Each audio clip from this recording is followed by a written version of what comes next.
All right, so now we're gonna do the install of the winglet. If you've got a winglet version, you gotta make sure that the countersunk holes are facing out. So it goes on like that. And then what we're gonna do first, and this can actually be done before you install it on the car. We're just doing it afterwards because we wanted to show with and without wings. So, because the wingless version doesn't have these holes. So if you buy the wingless version, don't worry, those holes won't be there.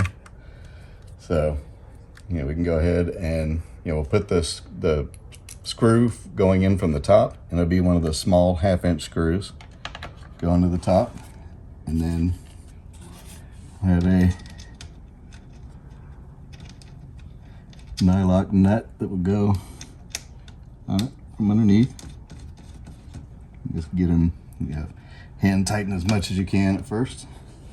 Do the same for the back one.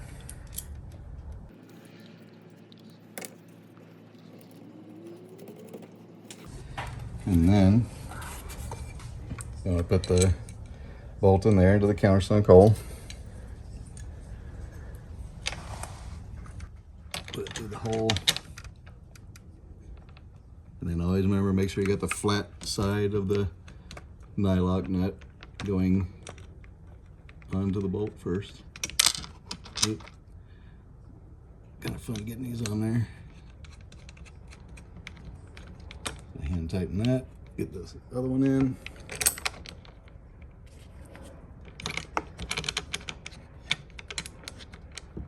And then once you've got all 4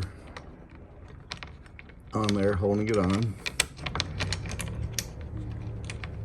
you'll want to move the winglet so that it's right in the spot where you want it.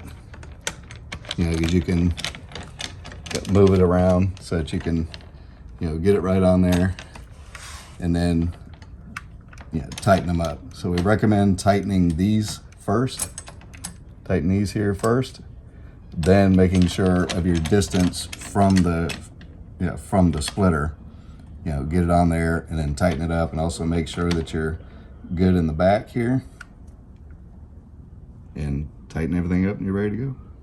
Then do the same for the other side and your install is done. Okay, so whenever you're doing the winglets, make sure that the winglet is actually outside, it sits outside of the splitter. It won't sit on top of it, it'll sit next to it, so that you'll have it just like that.